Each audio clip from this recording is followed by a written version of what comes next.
You're listening to the Smart Gets Paid podcast with me, Leah Niederthal. I help women land higher paying clients in their B2B consulting and coaching businesses, but I've never been a salesperson. My background is in corporate marketing, and when I started my first consulting business, I learned pretty quickly that it's about 1,000 times harder to sell your own stuff than it is to sell someone else's. So I taught myself how to do it, and I created a sales approach that feels comfortable, makes you feel confident, and that works consistently. And now I teach women how to land higher paying clients in their B2B consulting and coaching businesses. So whether your client contracts are $2,000 or $200,000, if you want to work with more of the clients you love, do more of the work you love, and get paid more than you ever imagined, then you're in the right place. Let's do it together. Welcome to Smart Gets Paid.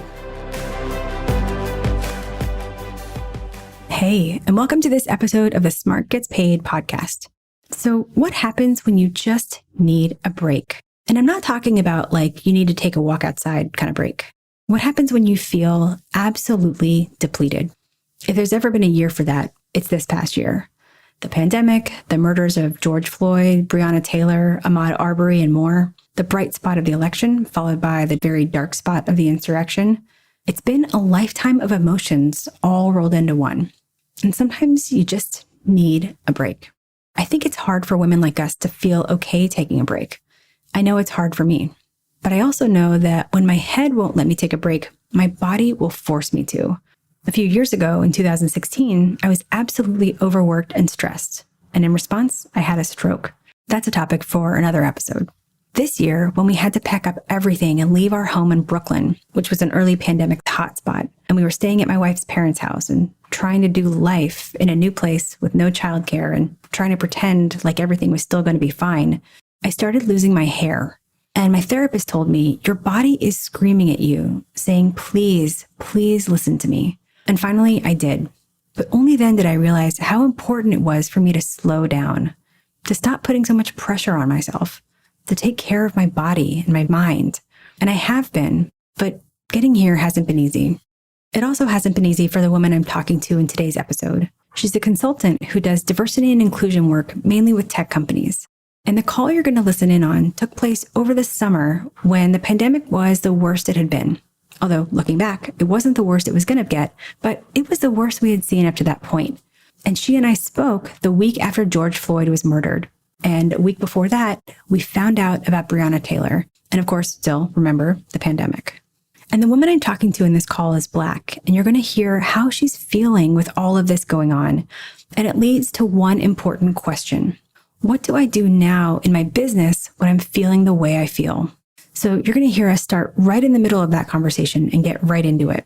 This conversation is a one-on-one coaching call with a student in my Sign program. And I know I always say this, but I want to say an extra special thank you to this student for allowing me to share this very raw conversation with you. Take a listen to our call. And actually at the end, you're going to hear us talk again later. And then she's going to come back and say what followed after we spoke. I think the reality is that it's an interesting thing when you decide to go into business for yourself, right? And then a pandemic happens, right? And then one of the things that you promised yourself when you went into business, and for me, that was, that I would really try to take this opportunity to uplift and add value to impact brands that are doing work around issues that are important to me. For all of that to be manifested in 6 months is just an emotional roller coaster, with a lot of good, because as I've told you, so many new sales, new clients coming through. But this week has also made it really real to me, just, how difficult it is and how true. I mean, I've always known this has been my whole life, but just how true all the stuff that we're seeing in the news really is about racism and anti-racism and privilege and me feeling like I still have to run a business despite really, really crippling stuff because my business also works on that. So one of my biggest clients is a foundation that it's still in the voting space, specifically for serving Black and Brown college students and providing information and access to the polls. So even in my work, it's this stuff. So I think I'm just doubled down, and exhausted. So I have to apologize that I even missed yesterday's session, but the number of just deliverables plus emotions, it's a lot. Yeah, I can certainly imagine. And I mean, it's one thing to uplift right? But it's so hard to uplift when you're also beaten down. Yes. Full stop. Yes. So I validate all of that. You know what I think? And that's the thing, the question I had for you. It's hard to uplift others. It's hard to uplift myself, right? And I recognize that like running a business and then selling really does require that mental effort of just, feeling confident and mentally in the game and strong.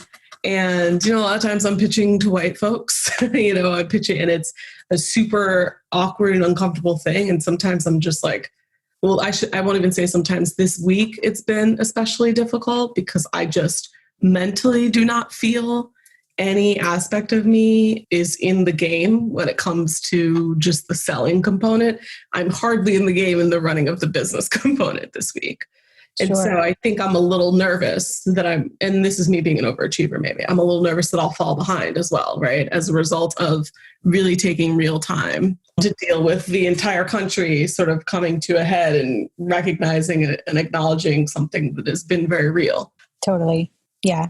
And seeing it in your world too, I think there's like different levels of you can sort of be angry and be heartbroken and grieve for what's going on in the country. But I'm assuming that you've seen this play out in your life too. So how do you separate that sort of national whatever from the reality of your own experience?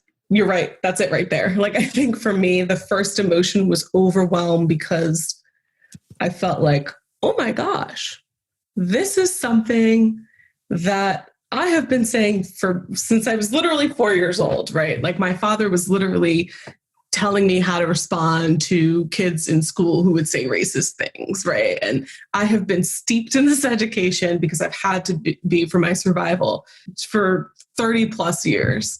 And now everyone is listening. And I think unfortunately and fortunately, what happens then is that you feel sort of like this is an opportunity to actually really make sure that like all of that information that I've been trying to give is available and ready.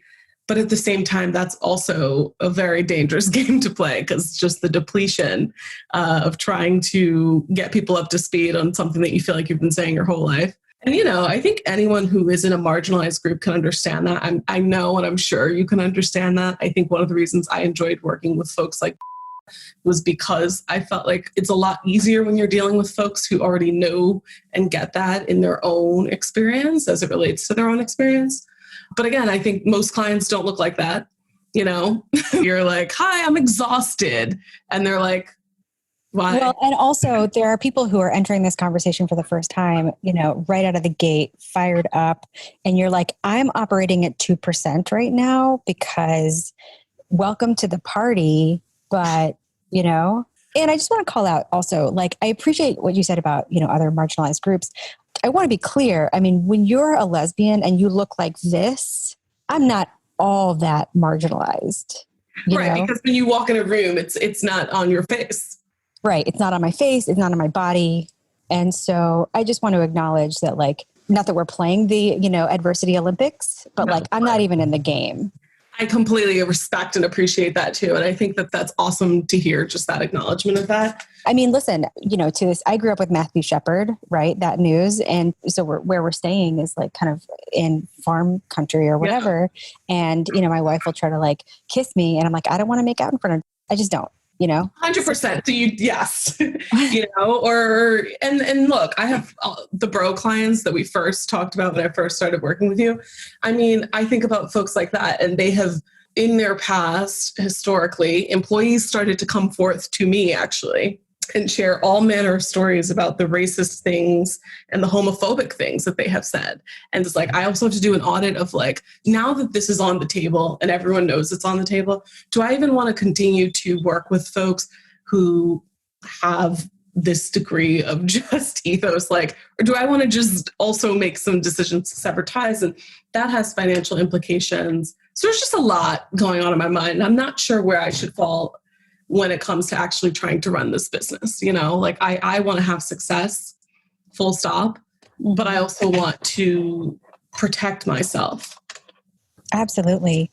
And, as you sort of mentioned earlier, like when you are this overachiever, I feel like oftentimes what I've experienced for myself and what I see in other people is it's like your sort of fight, flight, freeze response really just looks like working harder and doing more. That's me. Full stop. So like, yeah, on a regular week, if I was busy, I'm like busy. Right. And that is a way, I think, to mask some of these feelings and depletion. And, you know, when the pandemic started happening, I was like, I want to solve all the problems for all the people all the time, you know, and I burned myself out. And so I want to just offer that if you take some time for yourself, if you take your foot off the gas, you won't actually fall behind because you need to take care of yourself, however that looks. Yeah. You know? Things will not fall apart in your business. I promise. Take a day, take 3 days, take a week. I promise they won't fall apart. Like what would actually happen? Tell me what it would look like. You're laughing right now, but tell me what that would look like if you just... I'm laughing because it would be radical to do something like that. But, you know, I think what it would look like is a complete restoration for me. I mean, I can't remember in the last time that I really felt like I took a week and a real week, even when I'm like, I'm taking a whole month off between leaving the job and starting I was still working. So I think I would probably be a different person, you know, just in terms of how to approach everything. I think I have to be a little better about not constantly thinking about money. I think that is actually part of an effect of just, you know, what I've grown up dealing with and thinking about, that there's just this deep-seated that if I stop for a week, you know, all the money will go away. And I definitely deal with that in therapy. So I won't burden you with that. We've already got somebody working on that. Yeah, I've got someone hired to deal with that. But I think you're right. I think stopping for a week would be fine. I don't think I'm going to lose any new business. And I certainly don't think I'll lose existing business because I've already put folks in place to carry things along. Well, I mean, that's great. And you don't have to start with a week, right? I mean, part of the overachiever is like, I'm going to do something. I'm going to do it all the way. Yep. Take a day, start with a day, then go to 3 days or whatever, right? Yeah. So, and also it's good that you have put people in place to sort of carry things on as needed. But separately, even if your only reason for taking a breather was, this has been a really hard time, as you might imagine, I'm going to take some time and reflect and restore. And so I'll see you in 3 days. That would be enough. That's enough of a reason. Okay. Yeah. Because the question obviously that comes up in my mind is like, what will I tell clients? You know, as they look to hear from me or they want to talk to me directly instead of people on my team, it's like, what is that messaging? But I think I can move past the guilt of, you know, I think the only other question I really had for you was like, selling. Does selling have to happen every week? Like, how do you actually implement rest in a way that still honors the sales process? Well, that's the thing. I'm terrible at taking time off, which is how I know, you know, the tendency to not do that. And only recently have I forced myself to really check out, you know, for times. And that's how I know how restorative that is. Well, your story about the stroke, I'm not going to lie, scared me because I felt like I was reading it and I was like, that genuinely feels like my future. Because everything you were saying about the way you operated felt like something that I could see happening. And I think the emotional and psychological weight of racism and everything else in the world also just adds to that. So I also just want to honor and hear that like really clearly because I don't want that to happen. Right. I'm sure that was a very terrifying thing. Oh, it was really terrifying. And it really did cause me to rethink a lot of things. But interestingly enough, so the word finding deficit went away and I was feeling back to myself. What did I do? I tried to do all the things. Again, I was like, I tried to make the course. That's actually what led to the creation of like the programs, right? But like, I was like, I need to do this tomorrow, you know, and I need to do this other thing and I do this other thing. And if I'm going to be honest, what was driving me was this fear, right? The fear that the next big one's going to happen, right? Yep. And so I had to sort of move through that and then get to a point where I was like, okay, no, I can't repeat this. Yeah. Right? I can't solve all the problems now. I can't burn myself out.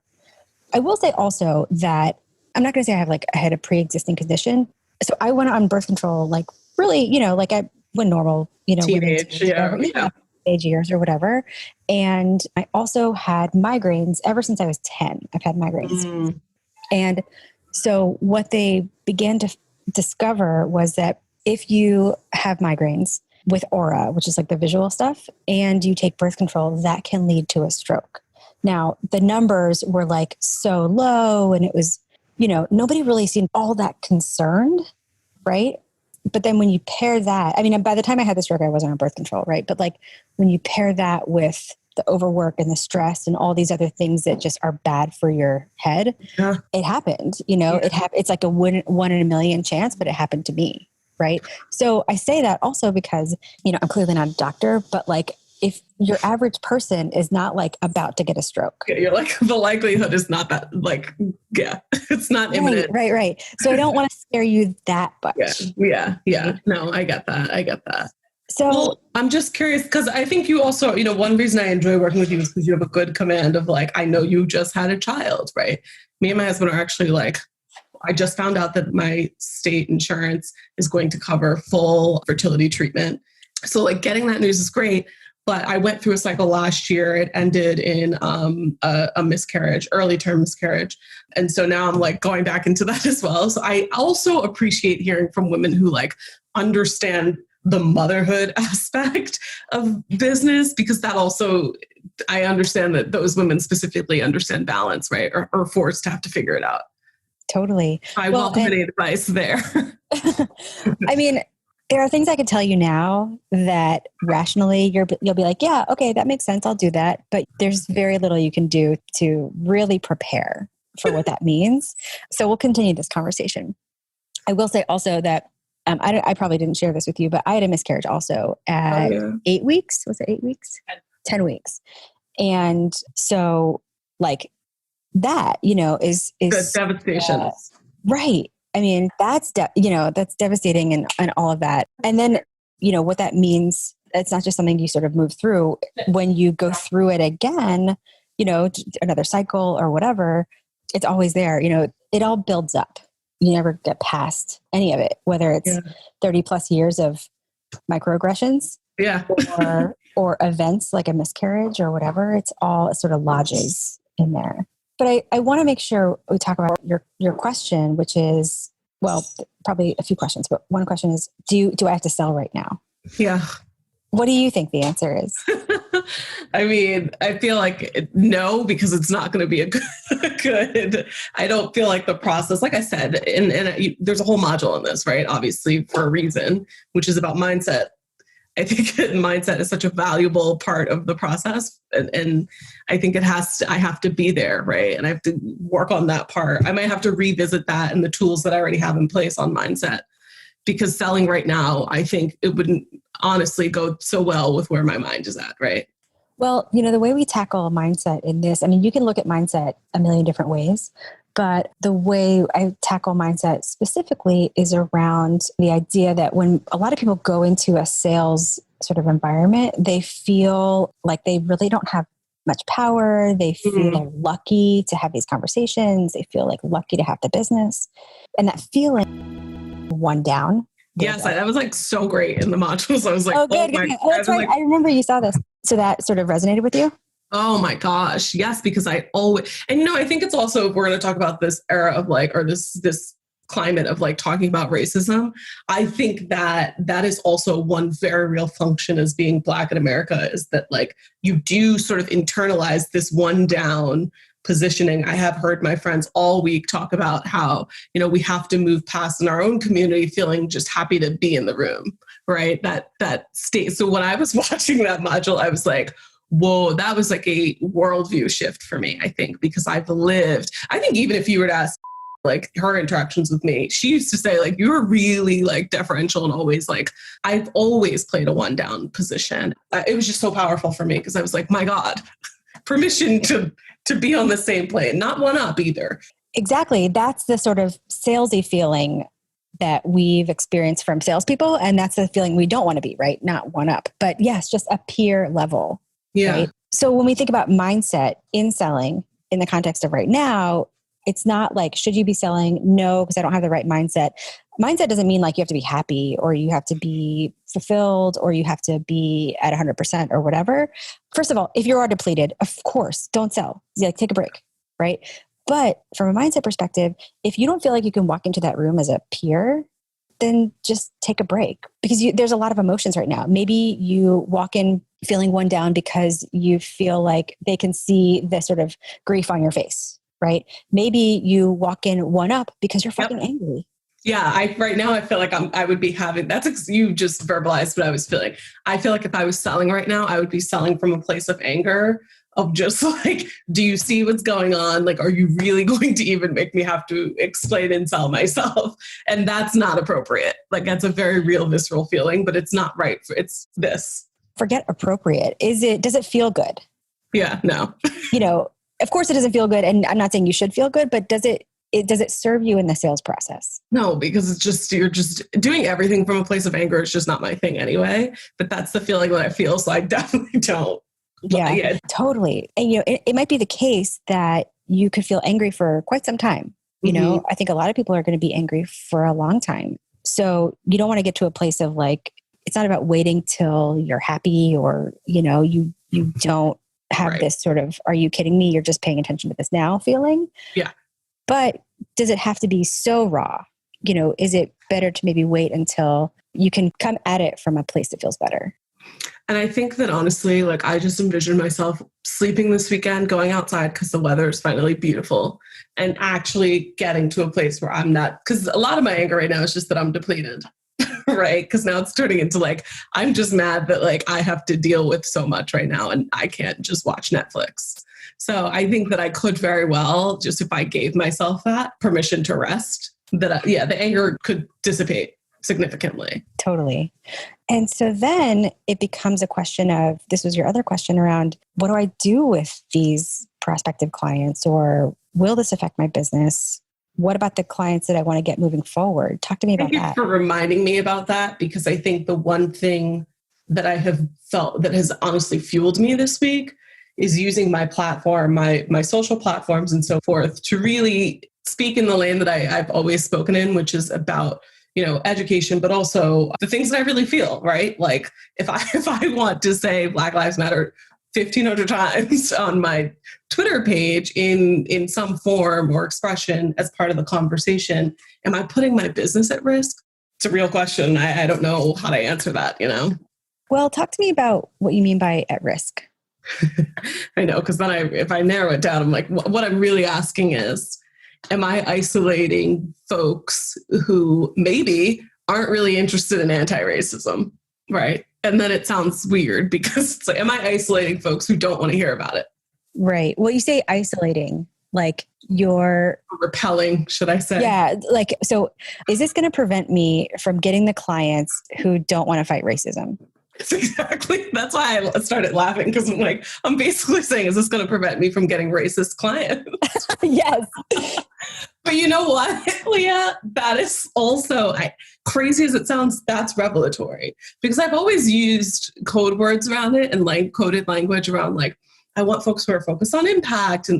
But I think the real crux of the issue that I'm coming to this week is that like, if I'm going to be my full self and show up as my full self in a moment that I want to, and it's meaningful for me and my community, now is the time that I'm going to have to stop using coded language and say bye to potentially racist clients. Because I used to say like, I'm interested in clients who care about impact. I'm interested in clients who aren't racist.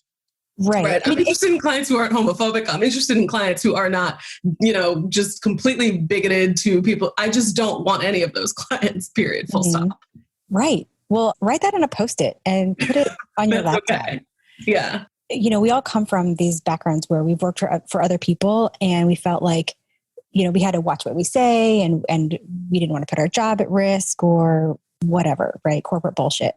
But that's not the case anymore. You're in charge of you. You're the boss of you, and you're the boss of this business. And so absolutely, if I say something and it alienates these racist clients or homophobic or what have you, is that okay? And I think the answer is yes, like 1,000 times yes, right? So because we're no longer afraid of the consequence, what's stopping you from saying what you want to say, right? Yeah. I really believe that there's enough work. Thank you. That's what I honestly needed to hear, that. Because I was like, okay, that means there might be only 5 people left.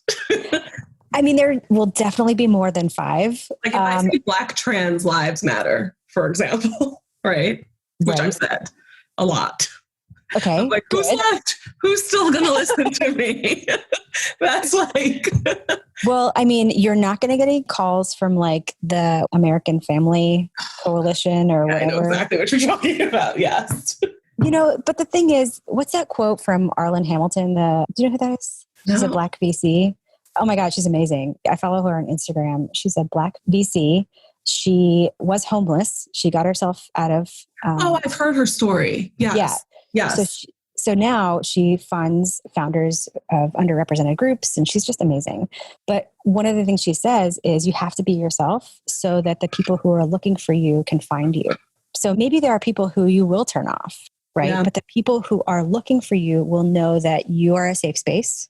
Not just because you're Black, but because you care. Right. It's because your ethos and what you stand for is along their lines, right? Yeah. Is in alignment with them. So the people who you want to work with, you want them to come to you and say, oh, thank God. Thank God I found her. Because it goes both ways. Right. Absolutely. Right. And so, here's an example. Like I talk about being gay. I talk about being like bullied, all this stuff. Right. But like, I don't get a lot of Trump supporters coming to a Jewish lesbian to learn how to sell. Good. Right. And that's okay. Yeah. Because think about like your shit works and who do you want it to work for? I love it. I do love it. Okay. I know I have overtime with you, but you're fantastic on every level. I really appreciate you. Thanks. Appreciate you reaching out. I think that means a lot. I know a lot of folks make statements in this and third. I feel like you really are 1,000% genuine. And I just want to share that because it's helpful for me. Right. And this is like great tools. I feel very re-empowered to do what I'm doing here and not second guessing myself every step of the way, because that's part of the exhaustion. Totally. Yeah. Well, you probably were second guessing yourself before, right? But now it feels 1,000 times worse because you are depleted. But take some time for yourself. Thank you for saying that also. And, take some time for yourself. Go do your badass stuff when you feel ready. Right. And when you can come to it from a place of strength and peerness. Yes. Yeah. I love it. Hey, just popping back in here. So in fact, this student did end up taking some time off, and she actually missed a few weeks of signed, which was okay and perfectly understandable. And when she came back, she told us how it went. Hi, everyone. I know I've been sort of missing for a little bit, but I've missed this class. And I think, the mindset win is that I actually was talking to Leah sort of a couple weeks ago about just feeling completely drained from just everything that's going on, I think at a cultural level and societal level. And I took some radical time to rest, which is just something I was so terrified to do. But I think my mindset win is just, I'm so renewed.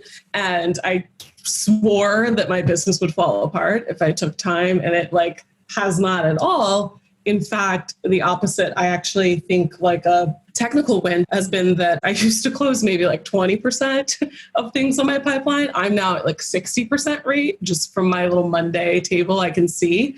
And it's almost like it was the universe's way of showing me that if I take naps, that maybe more will work out than not. So it's been a really massive just worldview shift for me about what happens when you do kind of slow down to speed up. So I want to just pull out one key point here, which is it's okay to take some time for yourself. And I'm not going to sit here and just say self-care, it's so easy to just do it, as if there aren't a million reasons why we don't take care of ourselves. But with my sales coach hat on, I'll tell you that your business will not fall apart. I know it feels like that sometimes, but your business will not fall apart if you take a day off, if you take 2 days off. But your business can fall apart if you fall apart. So take some time for you, put yourself first and replenish yourself. You'll be glad you did.